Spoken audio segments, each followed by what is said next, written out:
여보세요? 네. 바이탈산 괜찮아요? 네. 아, 네, 지금 가겠습니다.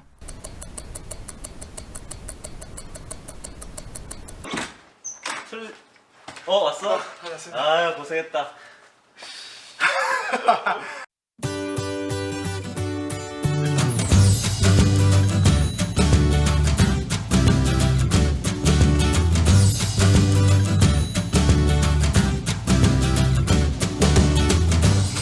안녕하세요. 선영원입니다.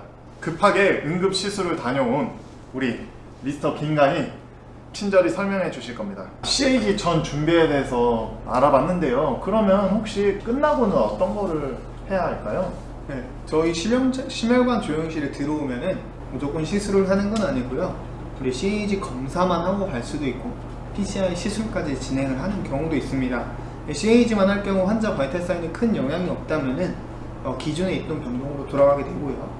PCI 시술까지 진행하게 되면 저희가 24시간 이상 집중 관찰이 필요하기 때문에 CCU 혹은 ICU로 전동을 가게 됩니다. 아, 그러면 혹시 ICU에서 꼭 모니터링을 해야 하는 게 있나요? 그 이유가요. 우리가 이제 PCI 시술 중 혹은 시술 후에는 그 관상동맥 급성 폐색이 생길 수 있습니다. 근데 그 빈도는 이제 2%에서 11% 정도로 보고가 되고 있고요. 특히 그 중에 50에서 80%가 시술 도중에 발생하고요. 그 외의 경우에는 시술 후에 발생을 하는데요. 이게 대부분이 시술 후 6시간 이내에 발생을 해요. 이 이유는 뭐 항혈전제 중단이라든가 뭐 혈압이 갑자기 떨어지는 이런 혈압 저하가 원인이 될 수 있고요. 그 다음에 24시간 이후에 급성 관상동맥 폐색이 보고되는 경우는 거의 드뭅니다. 그래서 기본적으로 24시간 동안 ICU에서 집중 관찰을 하는 거고요. 시술 후에 팔로업하는 EKG도 그런 이유에서 하는 거기 때문에 병원 지침에 맞게 팔로업을 해주시면 됩니다. 아, 제가 ICU 근무하다 보니까 PCI나 CAG를 하고 나서 꼭 카디악 엔자임 팔로업이 하는데 그 수치가 되게 높던데 혹시 이거는 어떻게 된 건가요? 그러니까 카디악 엔자임 팔로업하는 이유는요, 포스트로. 그러니까 이제 심근의 손상 정도를 평가하기 위해서 팔로업을 하는 거고요.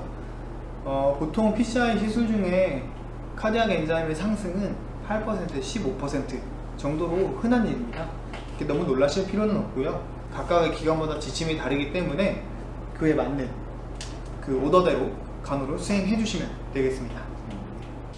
CAG나 PCI를 라디알로 하는 경우랑 페모랄로 하는 경우가 있는데 그 차이는 혹시 어떤 게 있을까요?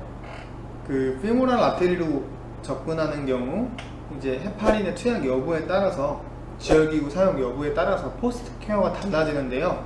헤파린을 전혀 투약하지 않았을 경우에는 페모랄 시스를 바로 제거하시고 6컴프레션해서 지혈이 되면은 6시간 동안 샌드백을 올려주시고 환자분 6시간 동안 APR 해주시면 되고요.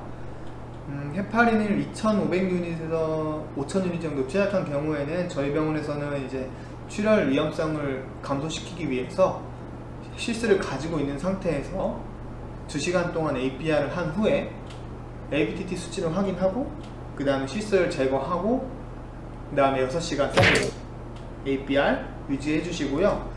그 다음에 PCI 시술을 진행을 하게 되면요, 보통 헤파린을 고용량 쓰게 됩니다. 7,500유닛 이상 쓰게 되는데 이는 출혈 방지를 위해서 마찬가지로 6시간 동안 시스를 가지고 APR을 유지를 합니다.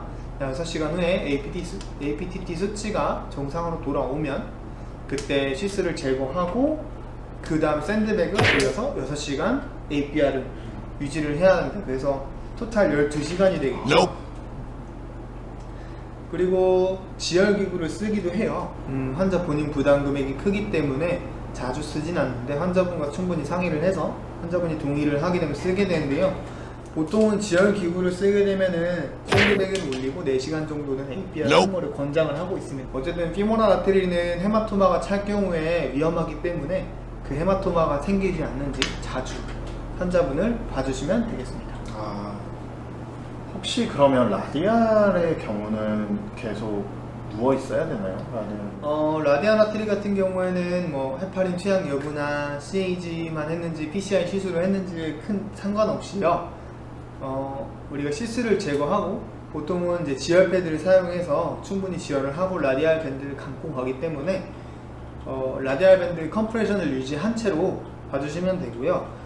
저희 병원에서는 기본적으로 라디알 밴드 컴프레션을 4시간 유지를 하고 있고, 환자분이 라디알 밴드를 했다고 해서 막 손을 막 쓰면 안 되고, 뭐 이렇게 움직이거나 줬다 폈다 하거나 이런 행위는 출혈을 유발할 수 있기 때문에 4시간 동안 사용하지 않도록 교육이 필요하고, 그거 외에는 APR까지는 할 필요는 없고요. 지혈돼서 라디알 밴드 제거했다고 하더라도 보통 24시간 정도는 오른팔로 무리한 운동을 하거나 이런 거는 하지 않도록 교육을 하고 있습니다.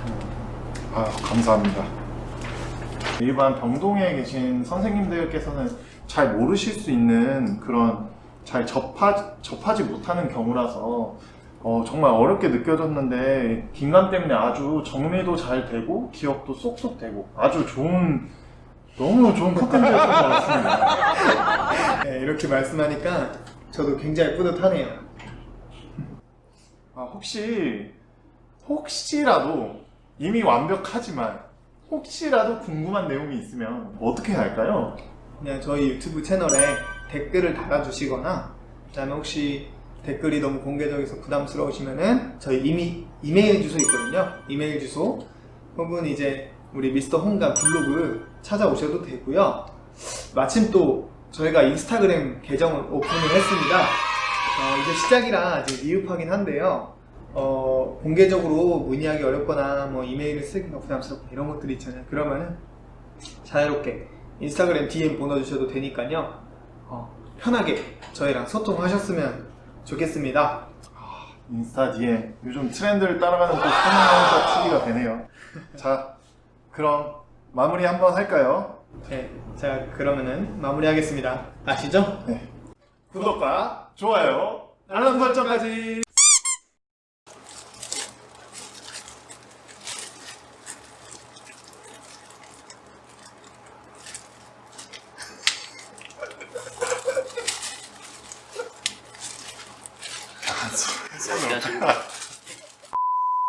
그때 보스 인구니얼 세이빙을 통해서 일단은 해주고, 만약 인규인한 인구인한 쉐이빙을